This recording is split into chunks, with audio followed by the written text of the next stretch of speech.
Hey everybody, welcome back to the Highland Fox. And today we're going to talk about real-life Drive to Survive, also known as the Hungarian Grand Prix. So I feel like this entire race is just going to be one episode of Drive to Survive. It could be a whole season of Drive to Survive. The announcers even mentioned, okay, next season on Drive to Survive. I feel like there was so much drama from teams, inter-team. But it didn't need to be there. It was all almost felt faked. It was a lot today. So overall, I thought the race was good. Yeah, good race. Exciting to watch. Highlights would be good. Yeah.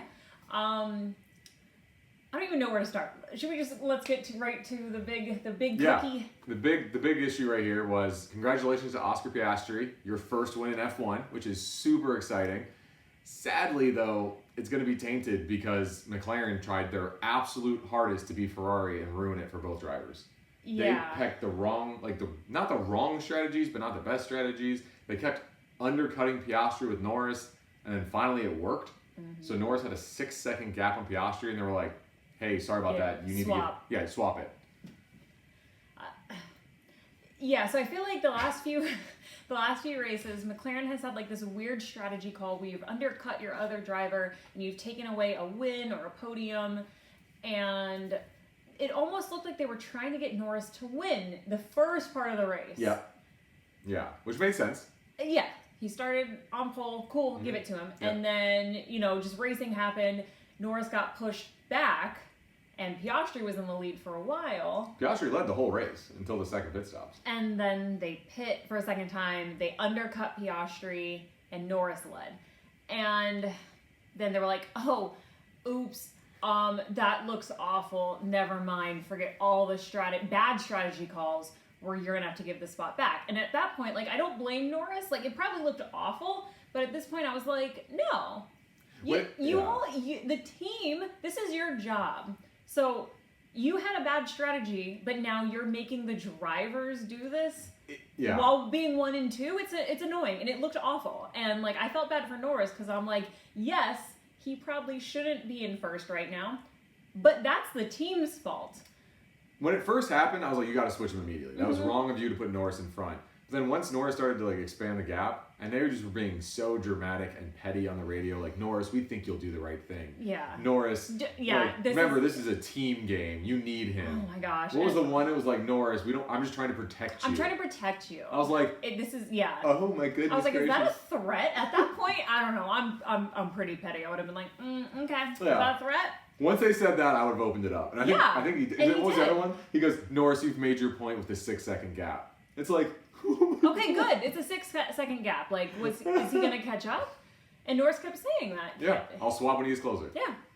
Because at that point, it was so you want Norris to slow down for 6 seconds to give the position back to Piastri because you guys screwed up. Yeah. So overall, congrats to Piastri. Yeah, so he's a great driver. He deserved the win. He deserved a lot of other wins. It was just so uncomfortable. And the announcers kept saying how uncomfortable it was. They kept talking about, Coulthard, who's had those problems at McLaren. So he was talking all the time. He's had it was so awkward. It was almost like a bad episode of The Office. Yeah. Except not funny. No, this is really sad because at what point is McLaren going to get their strategy right? Right.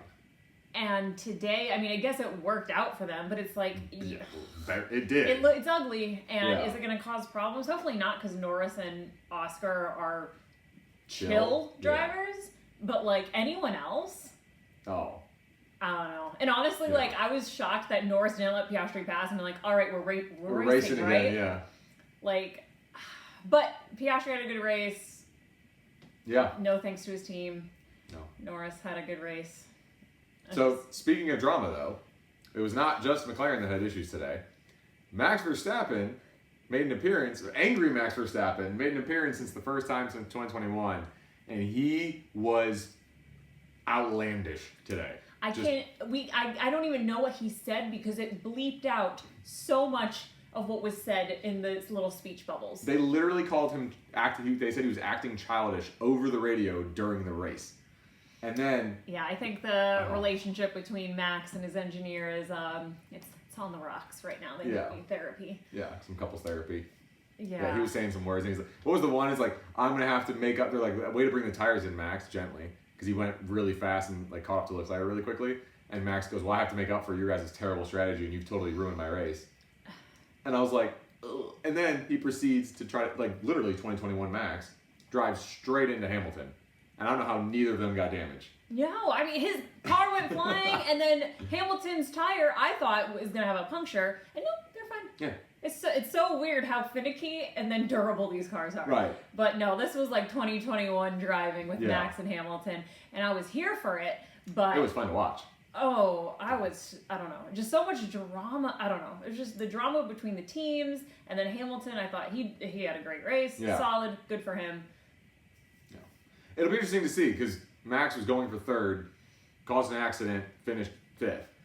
And I know, like, when other drivers do that, especially Leclerc, everyone's like, oh, Leclerc will never win a title because of it. Yeah. It's like Max has done this a lot of times. I think you get the right car, and these drivers could do all kinds of crazy. Look at Hamilton. Oh, yeah. Right? Give him a car, and he can do crazy things. But a lot of drama, a lot of excitement on the Drive to Survive side of things. But we got to give some props to the TV direction.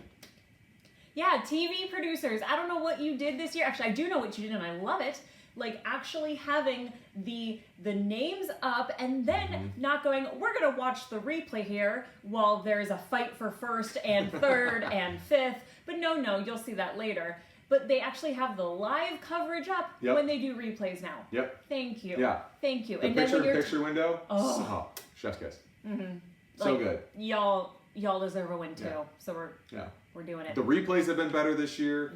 They haven't missed really any of the action. If they miss it, it's immediate replay. Yeah. They don't show the start 1,000 times. Yes. Like, the TV direction, I don't know. So who got fired last year? And I'm sorry for your loss, but this year's team is way better. Yeah. It's noticeable. They listen to the fans talk about the TV direction. So this is wonderful. So we wanted to give a shout out. Yeah. So, one last thing. So, how many winners have we had this year? 7. 7? That is a record for the hybrid era. 7 winners? Yeah. That's record amazing. for the hybrid era. Who are 7. the top 4 teams? Red Bull, Ferrari, McLaren, and Mercedes. There is someone missing from those winners. Yeah, let's see. So, McLaren's, both their guys have won. Mercedes, both their guys have won. Now with Piastri, McLaren, both their guys have won. Red Bull, Max has definitely won. So. Oh, Perez crashed out in Q1 again. He actually made it up into the top 10 this race. He did. I know we're all talking about it. I know we're just beating a dead horse at this point, but I really think we're gonna see a possible change up during summer break. Red Bull's already said, because of the amount of crashes that Perez has done, they've not been able to give Max the upgrades. I know some people are like, oh, that's a lie, but he's caused quite a bit of money and damage. So I feel like Red Bull might be looking at if they can buy Perez out of his contract or what they can do. Which is crazy because he just signed a new 2-year deal. But you look at it, McLaren just passed Ferrari for second. McLaren got a 1-2 today. Max got 5th. Max can't win championships on his own like he did last year. They need a second driver. And Perez is performing way worse than Gasly or Albon ever did. And he's not even just him. He's costing the team at this point. Right. So like if he was just solid, stable, consistent, Valtteri Bottas, cool, awesome, but he's not. He's hurting the people that are working with him. So I don't know. I feel like something might need to happen there. Oh. Well, next week's the last race before summer break, which is Spa. Watch him go win it. I know. Hopefully he does. That'd make it exciting. But yeah, that's your favorite track, right? Spa? All right. We'll see you guys next week.